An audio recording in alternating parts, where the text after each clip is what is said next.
Baruch here with genConnect.com, and we're joined today by Dr. Kenneth Davis, the President and CEO of the Mount Sinai Medical Center. How are you, sir? I'm good. How are you? Thanks for being here. My pleasure. So one of the gravest diseases that we're all facing right now is Alzheimer's. Where are we in the path to really eradicate the disease? Well, we've had a lot of missteps and a lot of outcomes that have surprised us in the negative direction. Let's start at the beginning. When I went to medical school, it was just senile dementia, and the textbooks called it senile dementia. Someplace in the late 70s, 80s, it became clear that there was no such real thing as senile dementia, that there were separate diseases. And one of them that was associated with amyloid plaques in the brain and neurofibrillary tangles was Alzheimer's, and it was the most common disease. And then around 1978, 1979, we found out that there were some of the chemicals that were necessary for brain learning was being found to be deficient in the Alzheimer's brain. That was acetylcholine. So that led my group to start to give drugs that would reverse the cholinergic deficiency, and we suggested this as a possible therapeutic treatment in 1978, and then years later we started the first multi-center study, and in the late 90s the first Alzheimer's drug on this class was approved. Now there are 4 drugs on the market. 3 of them are these cholinesterase inhibitors that came from this work that was as late 70s.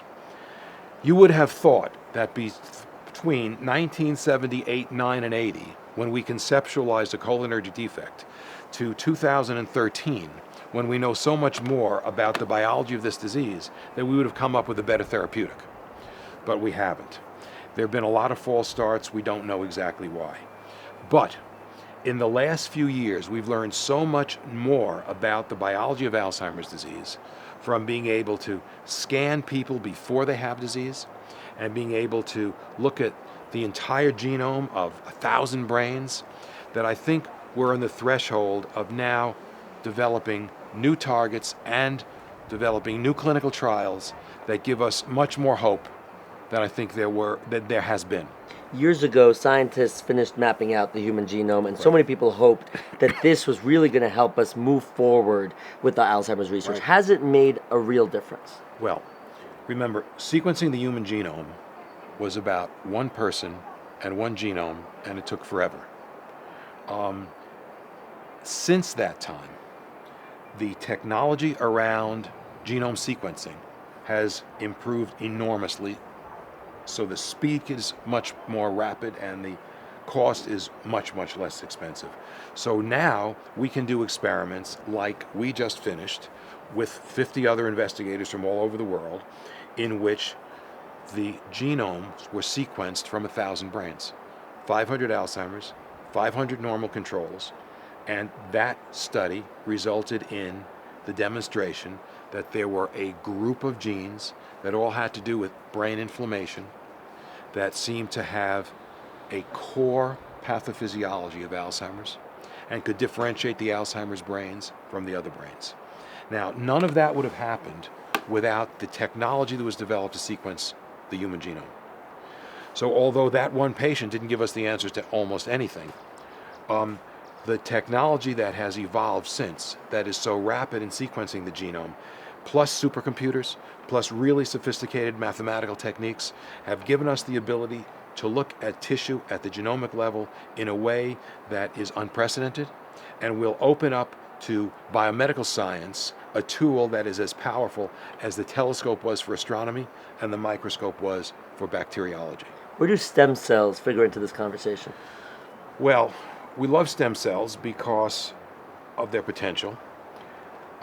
We thought initially that perhaps from stem cells we could grow whole organs, but we know that that's far from a reality and far from the science that we can even conceptualize. But what we have been able to do with stem cells, which is really remarkable, is the following. We take from patients with Alzheimer's disease and patients with schizophrenia, in groups that I'm associated with at Mount Sinai, but we do it in other diseases as well, skin cells. We take those cells and we know now how to convert them into stem cells. And from converting them into stem cells, we can then differentiate them into neurons. And we can study those neurons from people with Alzheimer's disease or people with schizophrenia and normal controls in the laboratory, in the petri dish, if you will, and say, what's different about how those neurons function? What are they doing that's pathological that the normal neurons aren't?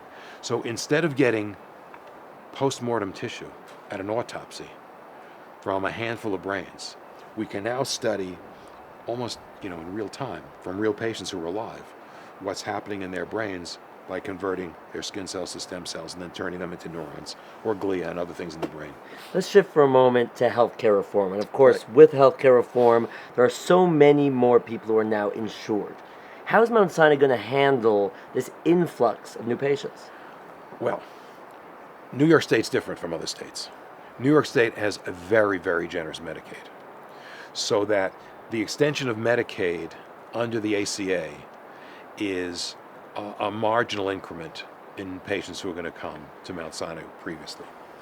The question is, will the uninsured, who are by and large either with small employers or relatively young and feel they don't need insurance, are they going to be influenced by the mandate and the penalty to take insurance?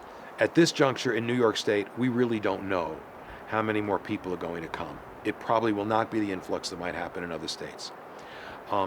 But we have a larger healthcare system.